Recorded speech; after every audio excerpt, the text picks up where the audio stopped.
Okay mga kamads, mga kaibigan, welcome back to another content, and for this video titingnan natin tong kalokohan na to.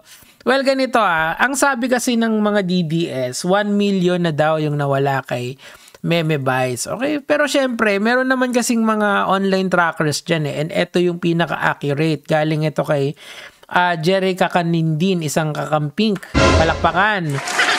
Nagbawas ng 100k followers si Vice Ganda after jet skis kid sa concert. Di ba ganun naman talaga yung kapag nagdi-detox ka? Purge ng toxic poisonous elements from your system.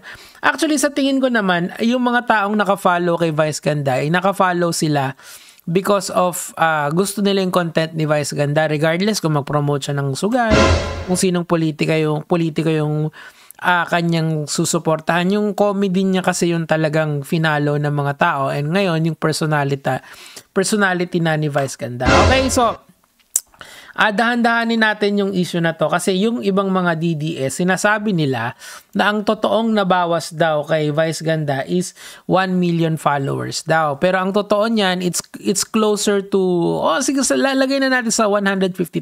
okay, which is, you know, normally kunyari ako hindi pa naman ganyan kalaki yung nawawala sa akin across the board, but you know, malaki pa rin yan in the sense na kung sa mga, medium-sized content creators tulad ko. Pero kay Meme Vice na buong Pilipinas kilala siya, parang ano lang yan, parang 100, hindi naman 100, parang 1,000 lang nawala sa kanya, ganon, kung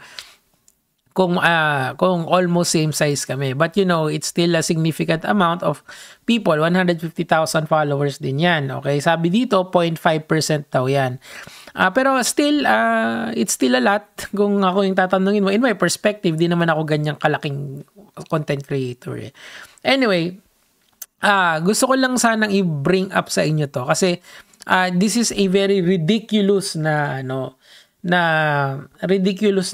conversation to ha. Bakit? Kasi tandaan nyo, itong si Vice Ganda ay nagjo-joke naman talaga yan. Yun yung kanyang kaso nga lang, syempre it's a political joke, and sana din wag kayong double standards kasi si Duterte, yan din yung sinabi niya noon kay Pope, di ba? Naalala niyo yung ginawa niyang bad finger, tapos teka, papakita ko sa inyo para baka nakakalimutan nyo na. Ayan, naalala nyo yan?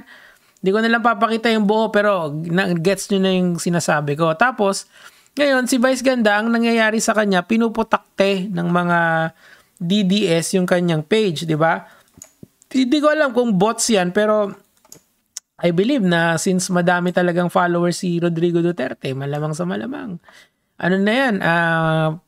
Pasok na pasok yan, di ba? Kunyari, eto yun yung intro, ayan, ang daming hate reacts, so kita nyo, di ba? Sino ba itong mga to?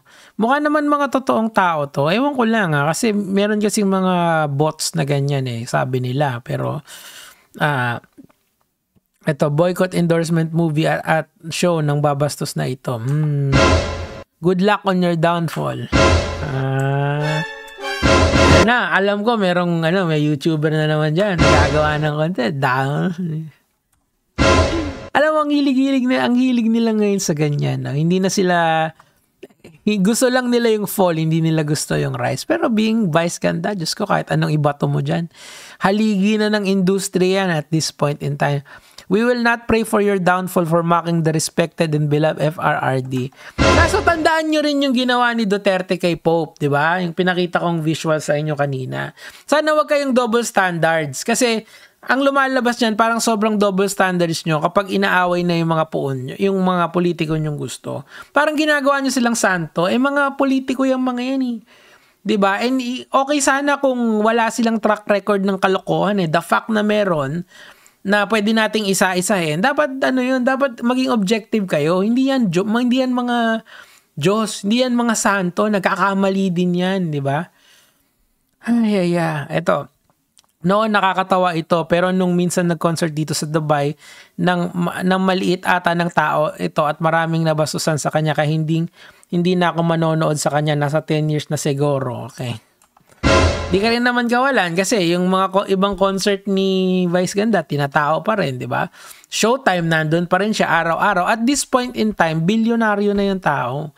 Hindi na nga niya kailangan magtrabaho talaga kung magiging normal na buhay lang yung gusto niya Pero, syempre, siya, she is, pardon me for saying she is actually the business itself. Merong siya mismo yung center ng business. Na parang si Duterte, 'di ba? Ito, bibigay ko ng example, 'di ba? Si Rodrigo Duterte, nakakulong siya sa The Hague, 'di ba? Nandiyan siya sa The Hague. Nandiyan siya sa loob, 'di ba? Anong nangyari? Pumalibot sa kanya yung mga DDS vloggers, si Maharlika, si Roque, yung mga OFW dyan na nagpupuntahan dyan araw-araw, tapos nag-monetize nila yon through posting on social media. So, ibig sabihin, si Duterte din, business din siya in itself, di ba? O, hindi lang yon yung mga DDS vloggers pa. Yung mga big vloggers, small vloggers, lahat yan kumikita just by uploading. Wala pa yung TY. Ako, ang sarap ng TY. TY! TY, thank you. Kasi syempre, pagka kilalakan yan ng mga principal nyo, sila Rodrigo Duterte, mas okay. So, yun yung pinupoint ko rito. Si Vice Ganda, ganyan din. Kaso nga lang siya, hindi niya kailangan maging, bumeng-beng ng mga tao, magsasalita ng kung ano-ano about sa Pope, sa kung gets nyo, on Vice Ganda's talent alone, meron ng mga taong nag-gravitate sa kanya, di ba? Okay. Can't make people laugh without the expense of other people. Parang namang si Duterte hindi ginawa yan. No? Isipin nyo, nung pandemic, di ba si Chel Jokno, parati niyang si Chel Jokno, si Laila de Lima, yung mga members ng Akbayan, di ba lagi niyang inaano yon, pinupunteriya yon. Ngayon na siya yung ginoke. Actually, yung joke nga na yun, real talk yun kung titignan mo isa-isa yung punto per punto, kung sino man nagsulat ng jet ski holiday na yun. Absolute cinema yun. Diba? So, yan yung nangyayari ngayon sa page ni Vice Ganda. Pinuputakti siya dito nung mga tao. Ayan, kita mo, si Ayon, diba? Saya-saya nila, mga idol. Ayan, may day 2. Yan, tingnan, hindi, tapos na yata yan. So, ibig sabihin, kumita yung yung kanyang mga show, diba? Hindi niya kayo kailangan. Pero, syempre, kayo, inflated na yung kanyang yung inyong mga sarili. Tingnan natin to. Super Divas, okay. Day 2, let's go. Comedy is the new expense. His comedy is at the expense of others. Nothing new. Ganun din naman sila Duterte. Actually, si Duterte, mas worse pa nga yung sa kay Duterte. Pope, mga kalaban niya, si Laila de Lima na lang. Alam mo si Laila de Lima, not guilty. Anong nangyari? Laya ngayon si de Lima, di ba? Ibig sabihin, tinarget niya. Wala namang tinarget na iba si Vice Ganda sa buhay niya na aside from the jokes na siguro yung pinaka-worst kay Jessica Soho, which she apologized. So, all is good na sa kanila. Or Hercules ka din ba? Grabbing my popcorn.